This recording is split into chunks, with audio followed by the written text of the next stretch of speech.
Aún recuerdo la fecha exacta. Era un martes de noviembre, de esos con cielo plomizo que tanto abundan en Madrid. Llevaba 12 años casado con Carmen, 12 años construyendo lo que yo creía que era una vida perfecta en nuestro piso de Chamberí. Aquella tarde había salido temprano del despacho de abogados donde trabajaba.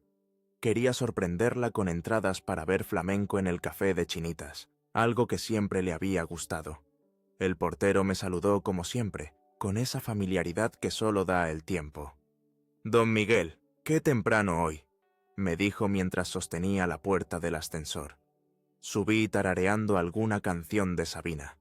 La llave giró en la cerradura, y al entrar percibí algo extraño. Un silencio tenso, diferente al habitual. Y luego, risas ahogadas desde nuestra habitación.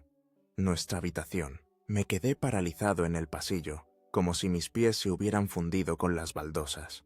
Había vivido tanto tiempo en la certeza que tardé unos segundos en entender lo que estaba pasando. Las risas, el silencio repentino, unos murmullos. Avancé despacio, casi sin respirar. La puerta del dormitorio estaba entreabierta, y entonces lo vi. Carmen, mi Carmen, en nuestra cama con Javier, mi socio en el bufete. No monté una escena, no grité como hubiera hecho cualquier personaje de esas telenovelas que mi madre veía por las tardes. Me retiré en silencio al salón y me serví un cardú, dejando que el whisky quemara mi garganta mientras la realidad quemaba mi alma. Escuché movimientos apresurados, el agua del baño, murmullos nerviosos. Carmen apareció primero, con el rostro descompuesto. Javier salió minutos después, sin atreverse a mirarme. «Miguel, puedo explicarlo», balbuceó ella. «No hace falta, Carmen. Lo he visto bastante claro», respondí con una calma que ni yo mismo entendía. «No es lo que piensas», insistió, acercándose. «¿No? Entonces, ¿qué es? ¿Un ensayo para una obra de teatro?» Javier intentó hablar, pero lo detuve con un gesto. «Tú y yo hablaremos mañana en el despacho. Ahora vete». Cuando la puerta se cerró tras él, Carmen rompió a llorar. No eran lágrimas de arrepentimiento, lo supe enseguida. Eran lágrimas de quien ha sido descubierto, de miedo a las consecuencias, no de remordimiento. «Llevo meses sintiéndome sola», dijo entre sollozos. «Tú siempre trabajando, siempre con la mente en otra parte». La miré fijamente. 12 años juntos y de repente era como si estuviera viendo a una desconocida. ¿Y la solución era acostarte con mi socio? ¿Con Javier, a quien invitamos a cenar en Nochebuena? ¿El padrino de nuestro sobrino? Surgió sin buscarlo, respondió, bajando la mirada. Las cosas no surgen, Carmen. Se eligen. Tú elegiste esto. Esa noche dormí en el sofá, o más bien, pasé la noche mirando al techo mientras los recuerdos se transformaban en dudas. ¿Cuánto tiempo llevaba engañándome? ¿Quién más lo sabía? ¿Había sido yo tan ciego o tan ingenuo? Al amanecer, Carmen apareció en el salón ya vestida para ir a la galería de arte donde trabajaba.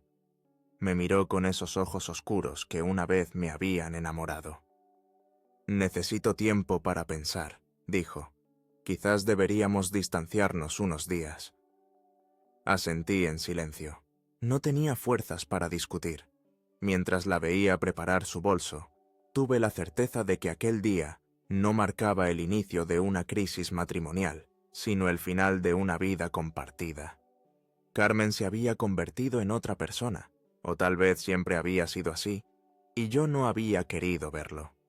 Cuando cerró la puerta tras de sí, me quedé solo en aquel piso que ahora parecía demasiado grande y vacío. Sobre la mesa quedaban las entradas para el espectáculo de flamenco. Las rompí lentamente, dejando que los pedazos cayeran como copos de nieve sobre la alfombra que habíamos elegido juntos en Marruecos. Aquella traición no solo había destruido mi matrimonio, había quebrado la imagen que tenía de mí mismo. Ya no era Miguel Ferrer, el abogado respetado con la vida perfecta. Era simplemente un hombre traicionado por las dos personas en quienes más confiaba. Y en ese momento, mirando los pedazos de las entradas esparcidos a mis pies, supe que nada volvería a ser como antes. Los días siguientes fueron un infierno silencioso. Carmen recogió más ropa y se instaló en casa de su hermana en Malasaña. Yo me aferré a la rutina como un náufrago a un trozo de madera. Me levantaba, me duchaba, me vestía. Llegaba al bufete temprano para no cruzarme con Javier, quien aparentemente había pedido un permiso temporal. Los compañeros me miraban con una mezcla de lástima y curiosidad. Las noticias vuelan en Madrid, especialmente las desgracias ajenas. Mi madre llamaba cada día desde Valencia. «Hijo, ven unos días a casa. Te sentará bien el aire del mar», insistía con esa ternura que solo tienen las madres. Pero yo no quería huir, no quería darles ese gusto. Por las noches, el piso se convertía en mi prisión.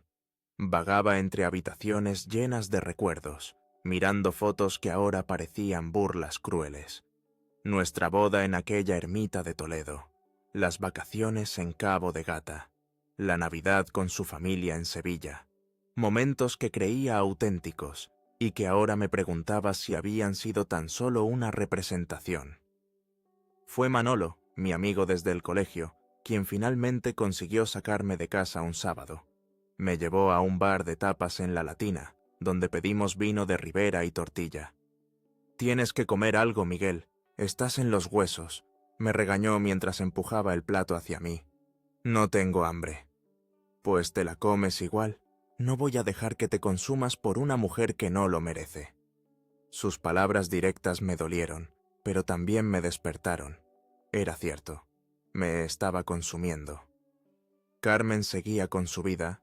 La había visto en Instagram en una exposición, sonriente, mientras yo me marchitaba entre recuerdos envenenados. «¿Has hablado con un abogado?», preguntó Manolo mientras masticaba un trozo de jamón. «Soy abogado, ¿recuerdas?» «Sabes a qué me refiero. Necesitas a alguien objetivo para el divorcio». La palabra «divorcio» resonó como un disparo en mi cabeza. Hasta ese momento había estado tan sumido en el dolor que no había pensado en los pasos prácticos. Divorcio, la constatación legal de un fracaso. «No sé si estoy preparado», confesé, dando un sorbo al vino. «Nadie lo está nunca, pero es lo que hay que hacer». Esa noche, al volver a casa, me senté frente al ordenador y comencé a investigar. Procedimientos, plazos, requisitos. Me sumergí en el trabajo como siempre hacía cuando algo me desbordaba emocionalmente. Y mientras leía artículos del Código Civil, me di cuenta de algo. Ella había elegido a Javier, mi socio, no por casualidad. Era calculado. El bufete, la casa, nuestras propiedades en común, todo quedaría en disputa. La semana siguiente, Carmen me envió un mensaje para quedar y hablar de nuestro futuro. Nos vimos en una cafetería cerca de El Retiro, terreno neutral. Llevaba un vestido nuevo y parecía descansada, casi rejuvenecida. Yo, en cambio, me sentía envejecido 10 años. «He estado pensando mucho», comenzó ella después de pedir un té. «Lo nuestro ya no funcionaba, Miguel. Hace tiempo que somos más compañeros de piso que marido y mujer». «¿Y por eso te acostaste con Javier? ¿Para comprobar si nuestro matrimonio funcionaba?»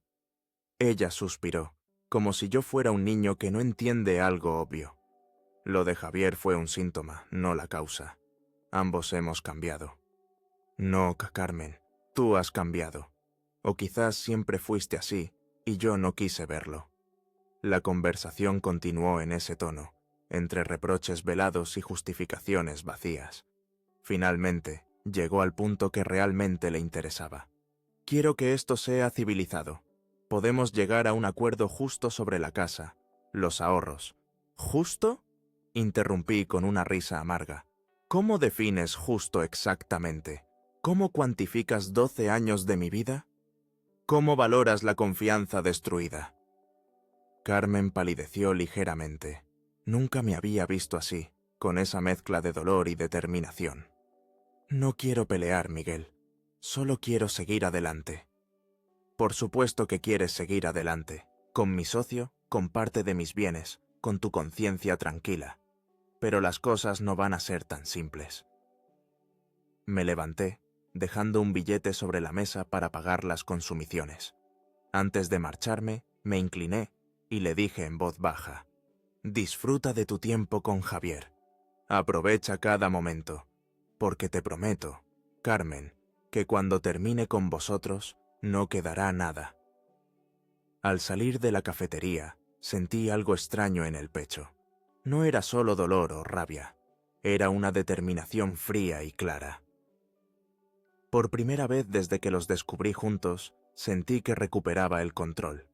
No iba a ser la víctima patética que ella esperaba. No iba a facilitarles el camino para su felicidad, construida sobre mi humillación. En el taxi de vuelta a casa, mientras Madrid se deslizaba tras la ventanilla, supe que había llegado el momento de dejar de lamentarme. Era hora de planear mi respuesta. Una respuesta que no esperarían, que no verían venir hasta que fuera demasiado tarde. Una venganza no se improvisa. Se planifica con la paciencia de un ajedrecista, moviendo piezas que parecen irrelevantes hasta que, de pronto, el oponente se encuentra en jaque mate sin saber cómo ha llegado allí. Eso aprendí de mi abuelo en Salamanca, cuando me enseñaba a jugar durante aquellos veranos de mi infancia. Mi primer movimiento fue sorprendente incluso para mí mismo. No hice nada, al menos nada visible. Volví al bufete como si nada hubiera pasado. Saludaba a los compañeros, atendía a mis clientes, incluso sonreía ocasionalmente. Cuando Javier regresó de su permiso, le di la mano con firmeza y le dije: tenemos que hablar del caso Mendoza, es prioritario. Su cara de desconcierto fue mi primera pequeña victoria. Esperaba gritos, amenazas, quizás incluso un puñetazo. No esta aparente normalidad que desarmaba todas sus defensas preparadas. Miguel, sobre lo que pasó, comenzó en mi despacho, con la puerta cerrada. No mezclemos lo personal con lo profesional, lo interrumpí. Somos adultos. El caso Mendoza requiere toda nuestra atención. Durante semanas mantuve esta fachada de profesionalidad impecable. Por dentro, sin embargo, estudiaba cada detalle del bufete que habíamos construido juntos. Revisaba contratos, clientes, facturas. Descubrí que Javier había cometido pequeñas irregularidades en algunos casos, nada grave legalmente, pero suficiente para comprometer su reputación profesional. No era el abogado impecable que todos creían.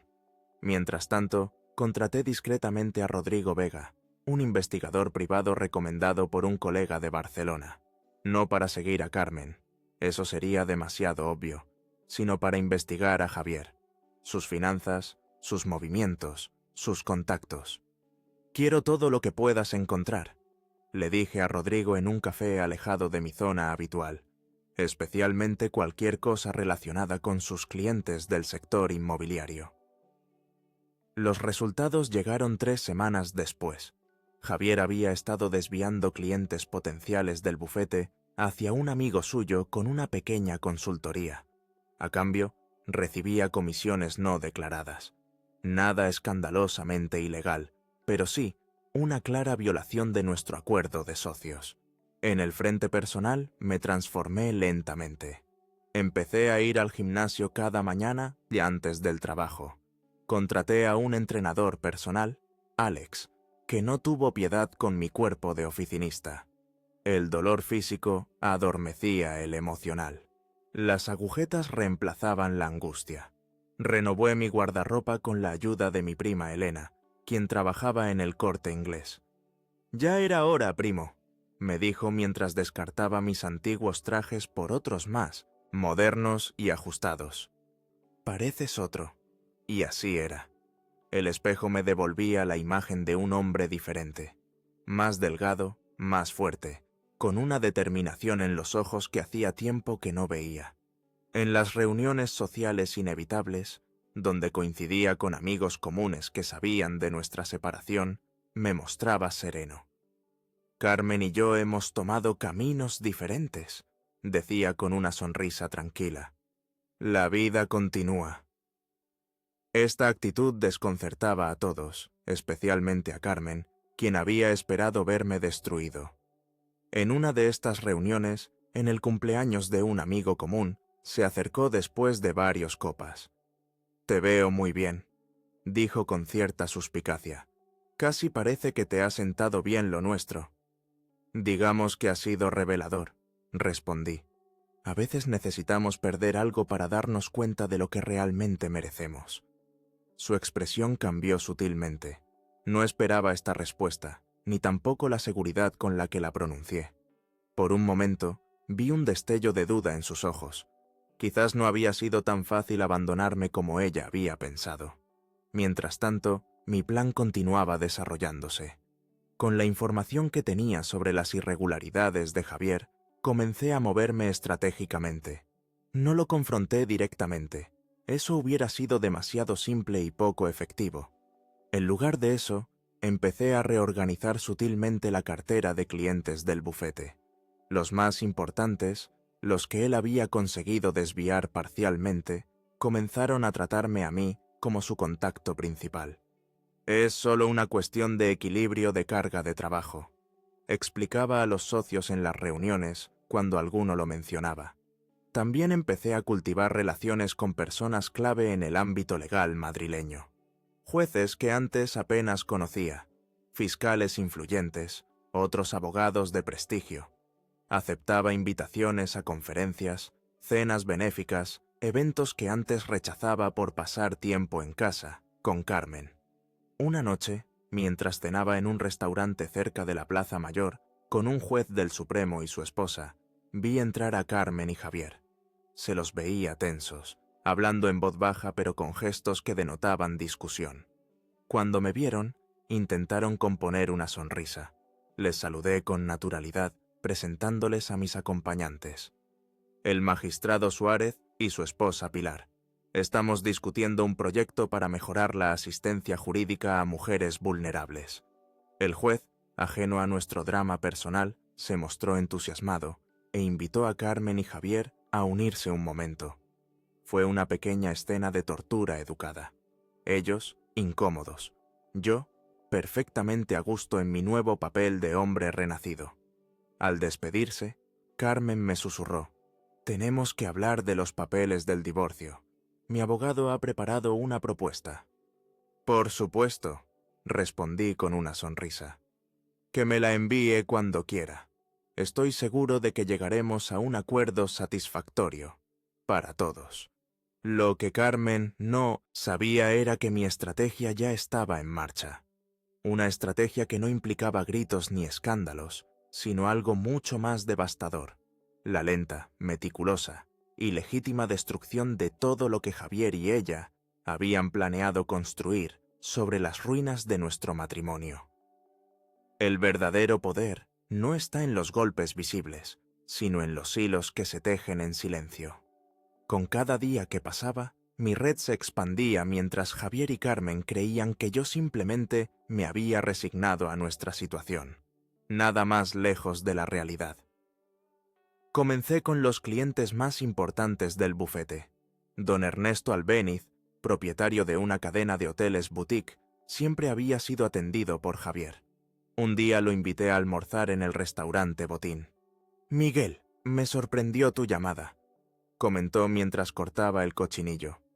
«Javier siempre ha llevado mis asuntos». «Precisamente quería hablarte de eso», respondí, sirviéndole más vino. «Estamos reestructurando el despacho. Javier está, digamos que diversificando sus intereses. No mencioné que esos intereses incluían desviar parte de los honorarios de don Ernesto hacia consultorías fantasma. No hizo falta. Simplemente dejé caer que habíamos detectado algunas ineficiencias en la gestión de ciertos expedientes y que yo personalmente me encargaría de sus asuntos en adelante.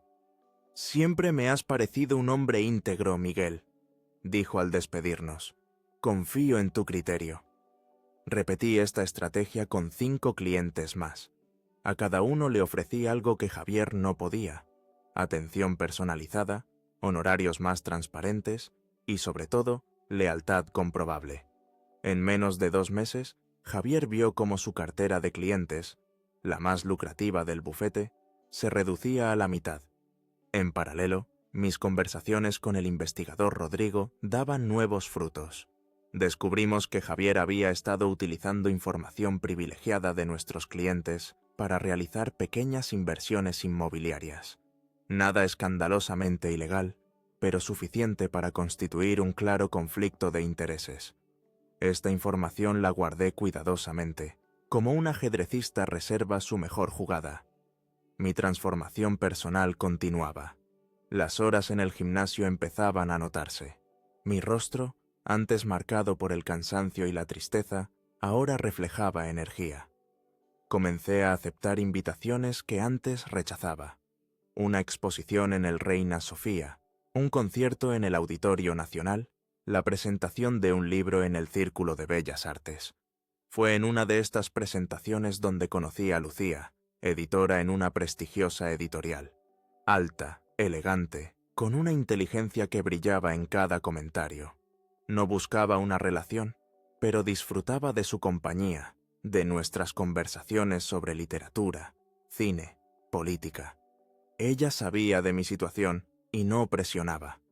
Simplemente estaba allí, recordándome que la vida podía ofrecer nuevas posibilidades.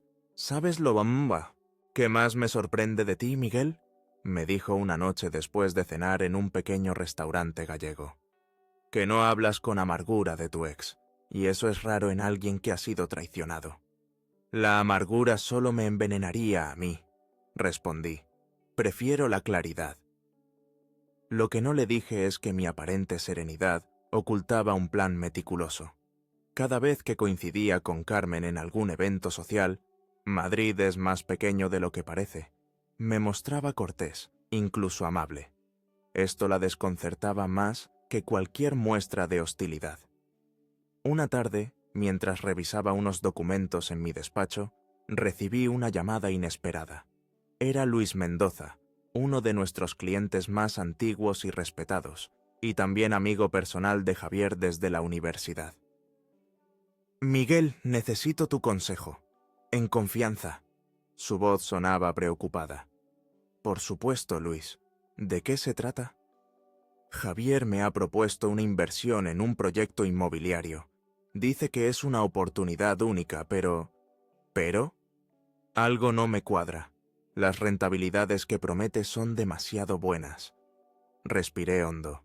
Este era el momento que había estado esperando. Luis, como abogado y como amigo, te recomendaría extrema cautela. Quizás deberías pedirle más información, documentación completa. Ya lo he hecho. Se ha puesto a la defensiva. Entiendo. Hice una pausa. Mira, no puedo hablar abiertamente por teléfono. ¿Podríamos vernos mañana? En esa reunión, sin acusar directamente a Javier, le mostré a Luis algunos patrones preocupantes que habíamos detectado en ciertas operaciones. Le sugerí que contratara una auditoría independiente. Una semana después, Luis retiró no solo su posible inversión, sino todos sus asuntos del bufete, llevándoselos a otra firma. El golpe para Javier fue devastador. Luis no solo era un cliente importante, era parte de su círculo social, alguien que le abría puertas en Madrid. Su salida provocó preguntas, rumores, sospechas.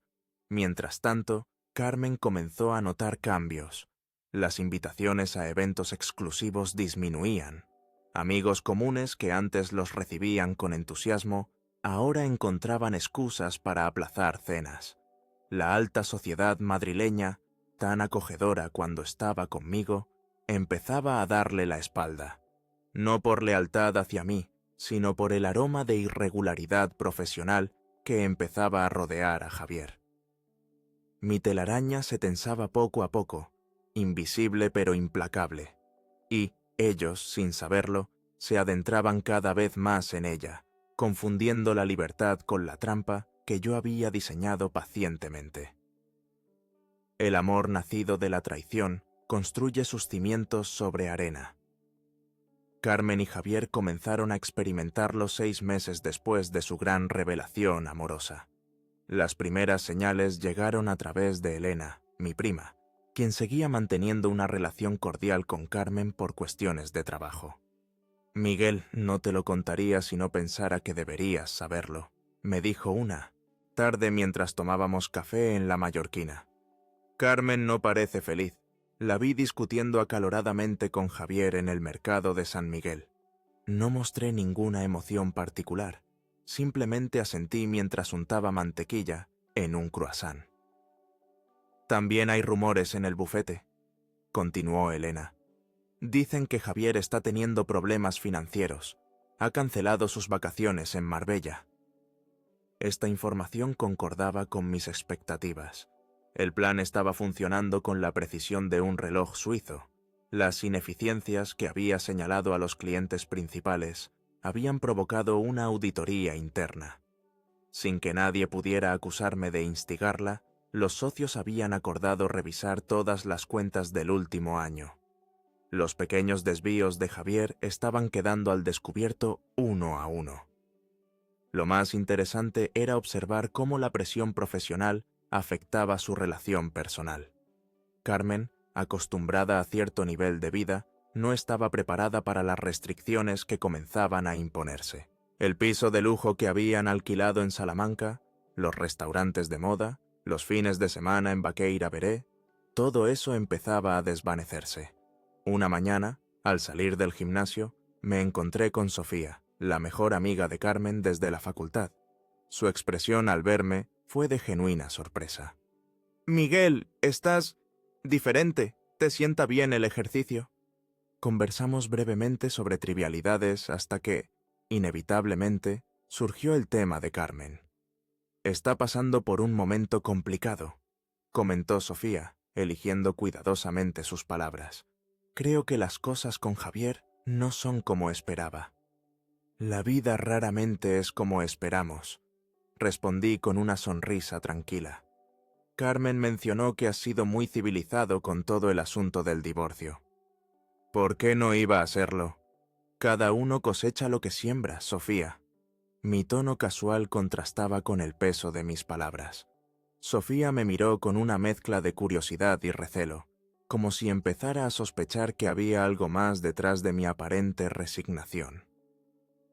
2 semanas después, recibí un mensaje de Carmen pidiéndome vernos para hablar de algunos asuntos pendientes.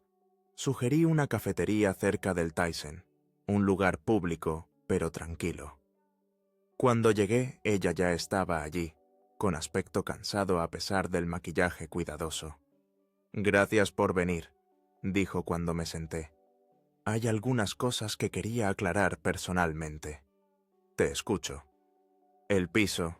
He estado pensando que quizás lo mejor sería venderlo y repartir el beneficio. Mi abogado dice que tengo derecho a la mitad, pero... ¿Pero? Quería saber si estarías dispuesto a un acuerdo más... flexible». La miré con curiosidad. «¿Flexible en qué sentido?» «Tal vez podrías quedarte con el piso y compensarme con una cantidad menor al valor de mi parte». Ahí estaba, la primera grieta visible en su nueva vida perfecta. Necesitaba liquidez urgentemente y estaba dispuesta a renunciar a parte de lo que legalmente le correspondía. ¿Puedo preguntar a qué se debe este cambio? Hace unos meses parecías decidida a obtener hasta el último céntimo». Carmen desvió la mirada hacia su taza de té. «Las circunstancias cambian». «Ciertamente». «Entonces, ¿podríamos llegar a un acuerdo así?» Fingí meditarlo unos instantes. «Tendría que consultarlo con mi abogado, pero en principio no veo por qué no. Siempre he querido resolver esto de la manera menos dolorosa posible». El alivio en su rostro fue evidente. Lo que ella no sabía era que yo ya estaba al tanto de sus problemas económicos. Javier no solo estaba perdiendo clientes, también estaba siendo discretamente apartado de los casos más lucrativos. Los socios, preocupados por las irregularidades descubiertas, lo mantenían bajo vigilancia constante. A la salida de la cafetería, Carmen se detuvo un momento. «Miguel, sé que esto puede sonar extraño después de todo, pero ¿Cómo lo has hecho? ¿Hacer qué? Seguir adelante. Pareces tan... entero. Sonreí levemente. Digamos que aprendí a distinguir entre lo que merece mi energía y lo que no. Una semana después, me llegaron noticias a través de compañeros del bufete. Javier había sido convocado a una reunión de emergencia con los socios principales. Alguien había filtrado información sobre sus prácticas cuestionables a la comisión deontológica del Colegio de Abogados. No fui yo directamente, por supuesto. Simplemente había comentado algunas preocupaciones a las personas adecuadas, dejando que ellas conectaran los puntos. El resultado fue inmediato. Javier quedó suspendido temporalmente mientras se realizaba una investigación interna. Su reputación, construida durante años, comenzaba a desmoronarse como un castillo de naipes. Esa misma noche, mientras cenaba en casa, recibí una llamada de un número desconocido. Era Carmen, con la voz entrecortada. ¿Tienes algo que ver con lo que está pasando con Javier? No sé de qué me hablas, respondí con calma. Sabes perfectamente de qué hablo. Esto no puede ser casualidad. Carmen, lamento lo que estéis pasando, pero los actos tienen consecuencias. Si Javier ha cometido irregularidades, no es mi responsabilidad. Hubo un largo silencio. Finalmente, con voz más contenida, dijo: «Esto no es solo por la traición, ¿verdad? Has estado planeando algo desde el principio». «Buenas noches, Carmen. Espero que encuentres la paz que buscabas cuando decidiste que yo no era suficiente». Colgué suavemente, saboreando no la venganza en sí, sino la justicia poética que se desarrollaba sin que yo tuviera que mancharse las manos. Las grietas en su paraíso se habían convertido en abismos, y lo mejor de todo era que ellos mismos los habían cavado. Dicen que la mejor venganza es vivir bien. Yo añadiría, y observar cómo aquellos que te dañaron se hunden por el peso de sus propias acciones.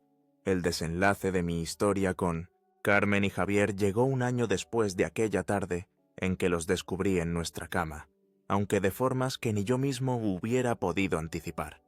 La investigación del Colegio de Abogados sobre Javier se extendió durante meses.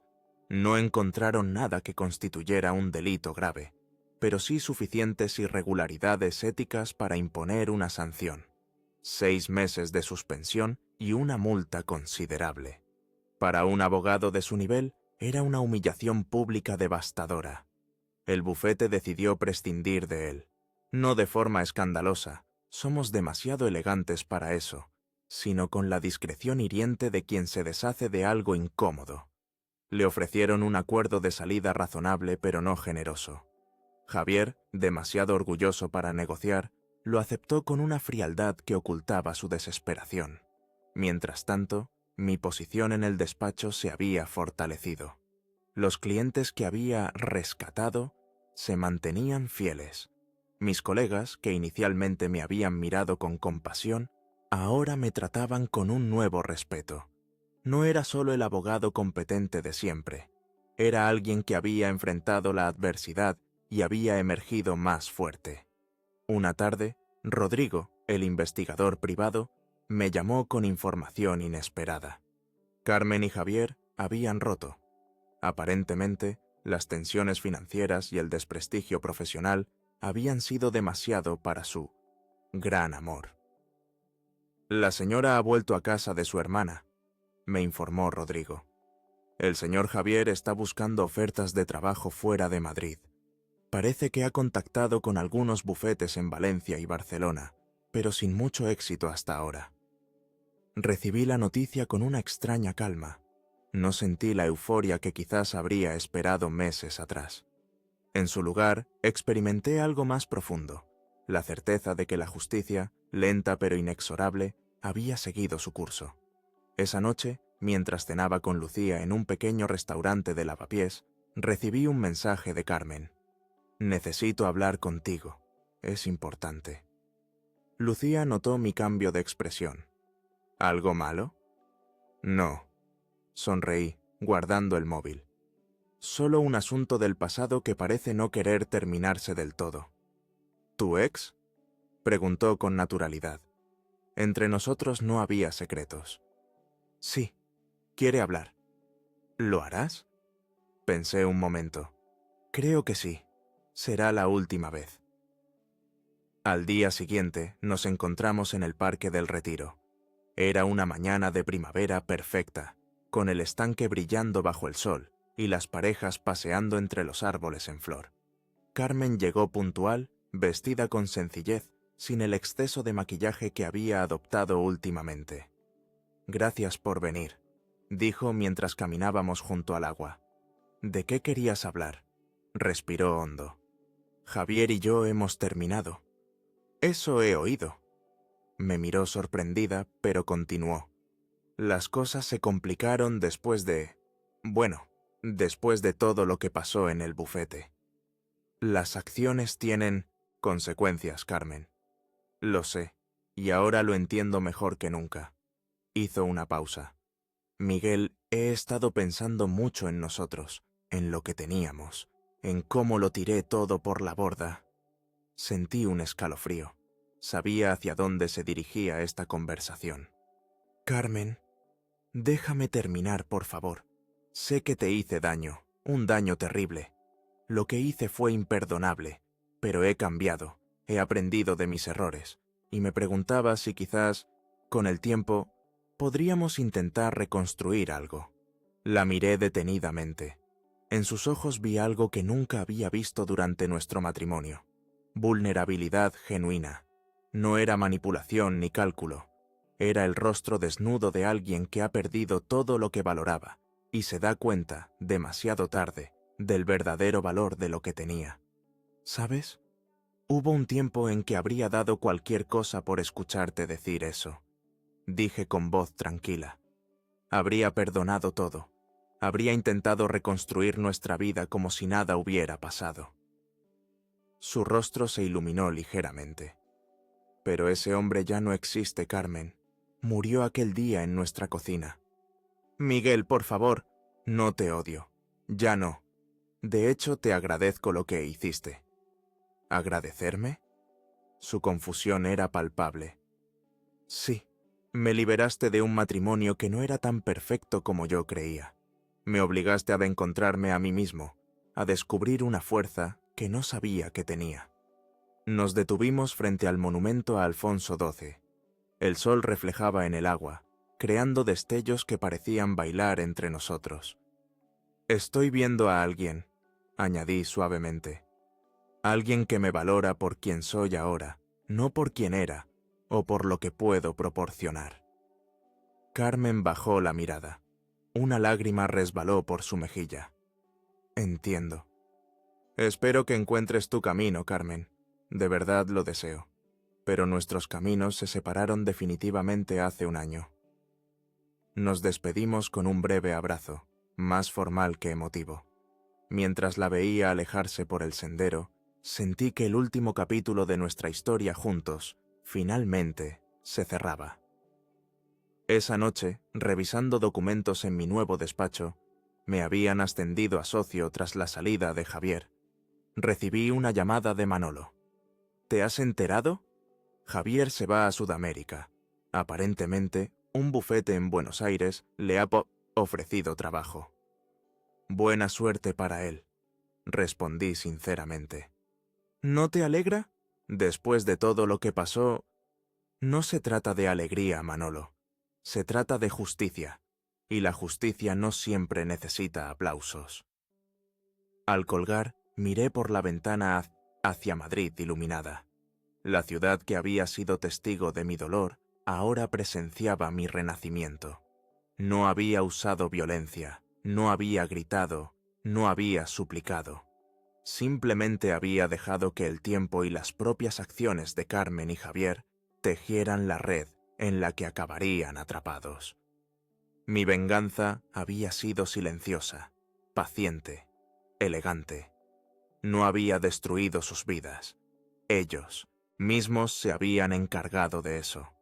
Yo simplemente había creado las condiciones para que sus verdaderas naturalezas salieran a la luz. Y en ese proceso había descubierto mi propia naturaleza, la de un hombre que no necesita el dolor ajeno para sentirse completo, pero que tampoco permite que su propio dolor quede sin respuesta. Apagué la luz del despacho y salí a la noche madrileña. Lucía me esperaba para cenar, y el futuro, por primera vez en mucho tiempo, parecía brillar con una luz propia, no reflejada del pasado ni ensombrecida por el rencor.